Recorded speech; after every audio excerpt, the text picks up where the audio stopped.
Hello बच्चों, नमस्कार आप सभी को। आज इस 43वें दिन के वीडियो में मैं आपको BHU यानी कि बनारस हिंदू विश्वविद्यालय यूनिवर्सिटी के MU's एंट्रेंस एग्ज़ाम 2014 के महत्वपूर्ण 20 प्रश्नों को बताऊंगा। यदि आप इस चैनल पर नए हैं तो इस चैनल को सब्सक्राइब कर लीजिए। इस चैनल पर प्रतिदिन भूतपूर्व संगीत विषय की प्रतियोगी परीक्षाओं के पेपर्स को हल कराया जाता है, सॉल्व कराया जाता है। ठीक है, तो आइए आज का पहला प्रश्न देखते हैं। आज का पहला प्रश्न है, संगीत का संबंध है। तो संगीत का संबंध है आहत नाद से या सुसंस्कृत नाद से। संगीत का संबंध है आहत नाद से या सुसंस्कृत नाद से। आहत नाद को सुसंस्कृत नाद भी आप कह सकते हैं। ठीक है, इसके बाद अगला प्रश्न है, सितार में पहला तार मिलाते हैं। ये मिलते हो गया है, मिलाते होगा। ठीक है, सितार में पहला तार मिलाते हैं मंद्र मध्यम स्वर से। मंद्र सप्तक के मध्यम स्वर यानी कि म स्वर से सितार के पहले तार को मिलाया जाता है। इसके बाद अगला प्रश्न है, औड़व जाति का राग है। औड़व जाति का राग है विभास। विभास जो है वो औड़व जाति का राग है। इसके बाद अगला प्रश्न है, विभास राग का थाट है। विभास राग का थाट है भैरव थाट।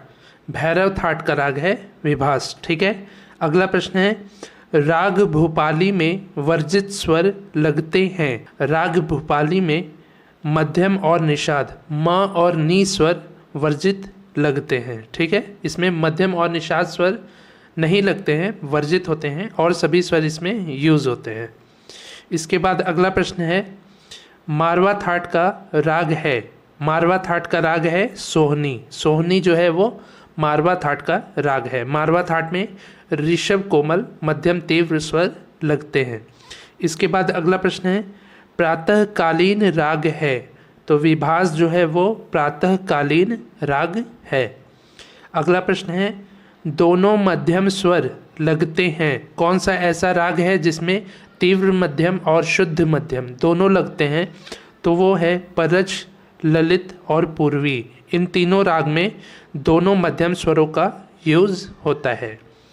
इसके बाद अगला प्रश्न है, सा रे नी सा ग रे म ग। ये स्वर है गौड़ सारंग राग का ये स्वर है। ठीक है, गौड़ सारंग राग में सा रे नी सा ग रे म ग ये स्वर यूज होते हैं। इसके बाद अगला प्रश्न है, पंडित राम सहाय वादक हैं। तो पंडित राम सहाय जी तबला वादक हैं। ठीक है, ये हो गए 10 प्रश्न। इसके बाद है 11वां प्रश्न, धी ना बोल है रूपक ताल का। रूपक ताल के बोल होते हैं ती ती न धी न। तो लास्ट में जो 4 मात्रा होता है उसमें धी न 2 बार आता है। ठीक है, इसके बाद अगला प्रश्न है, महाराष्ट्र की गायन शैली है। तो अभंग जो है वो महाराष्ट्र की गायन शैली है। नेक्स्ट है, प्रणव रंग उपनाम है। प्रणव रंग जो है वो पंडित ओंकार नाथ ठाकुर जी का उपनाम है। अगला प्रश्न है, प्रणव भारती ग्रंथ के लेखक हैं। तो पंडित ओंकार नाथ ठाकुर जी प्रणव भारती के लेखक हैं। प्रणव भारती ग्रंथ के लेखक हैं और इनका उपनाम है प्रणव रंग।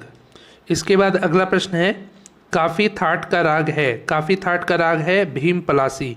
भीम पलासी में काफ़ी थाट का उपयोग होता है। इसके बाद अगला प्रश्न है, आसावरी थाट का राग है। तो देशी और अड़ाना ये दोनों राग आसावरी थाट के राग हैं। अगला प्रश्न है, भैरव थाट का राग है। भैरव थाट का राग है रामकली। ठीक है, नेक्स्ट है, पंडित विनायक तोवी का घराना है। तो किराना और ग्वालियर ये दोनों घराने से पंडित विनायक तोवी जी का संबंध है। इसके बाद अगला प्रश्न है, प्राचीन समय में ध्रुपद गायक कहलाते थे। तो प्राचीन समय में ध्रुपद गायक कलावंत कहलाते थे। नेक्स्ट और लास्ट प्रश्न है, नाट्यशास्त्र में वृंद के लिए प्रयुक्त शब्द है। तो कुतुब जो है वो नाट्यशास्त्र में वृंद के लिए प्रयुक्त शब्द है।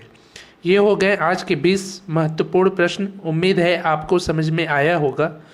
इस चैनल पर प्रतिदिन शाम 5 बजे मैं ऐसे ही वीडियोज़ आपके लिए लाता हूं, जिसमें मैं विभिन्न संगीत विषय की प्रतियोगी परीक्षाओं के पेपर्स को सॉल्व कराता हूं।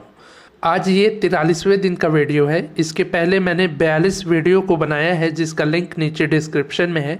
यदि आपने अभी तक उन 42 महत्वपूर्ण वीडियोज़ को नहीं देखा हो तो अवश्य ही देख लीजिए। उन सभी महत्वपूर्ण वीडियोज़ में ऐसे ऐसे प्रश्न हैं जो संगीत की अनेकों प्रतियोगी परीक्षाओं में अनेकों बार पूछे जा चुके हैं।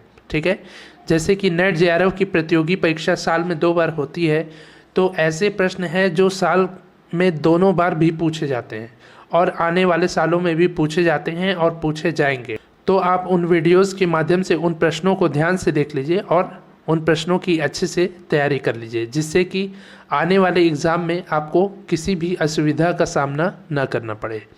तो प्रतिदिन ऐसे ही वीडियोस देखने के लिए आप हमसे जुड़े रहें। इस चैनल को सब्सक्राइब करें। यदि यह वीडियो अच्छा लगा हो तो इसको लाइक शेयर भी ज़रूर करें। मिलते हैं अगले नेक्स्ट वीडियो में। तब तक के लिए नमस्कार।